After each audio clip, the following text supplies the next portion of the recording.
வயதான மதுவின் தங்க தாலிக்கொடியை பறித்து தலைமறைவான 4 இந்திய பெண்கள் வளைத்து பிடிக்கப்பட்டது. நவம்பர் 28 வயதான பெண்ணின் தங்க சங்கிலியை கொள்ளையடித்த சந்தேகத்தின் பேரில் 4 பெண்களை போலீசார் கைது செய்தனர்.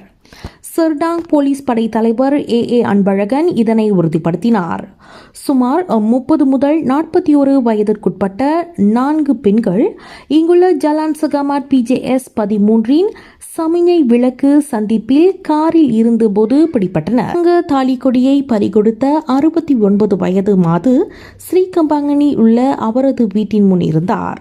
அப்போது WXY 5795 என்ற போலி பதிவு எண்ணை கொண்ட கார் ஒன்று அவரின் வீட்டிற்கு முன் நின்றது. காரில் இருந்து இறங்கிய 3 அறிமுகம் இல்லாத இந்திய பெண்கள் பாதிக்கப்பட்டவருக்கு கடன் மற்றும் சிறப்பு உதவிகள் வழங்குவதாக கூறி மாதுவை சர்டாங் பெர்டானாவில் உள்ள சவுத் சிட்டி பிளாசாவில் உள்ள அலுவலகத்திற்கு அழைத்து சென்றுள்ளனர். இந்த நிலையில் பாதிக்கப்பட்டவரின் கழுத்தில் இருந்த தங்க சங்கிலியை பறித்து அவர்கள் அங்கிருந்து தப்பியோடினர்.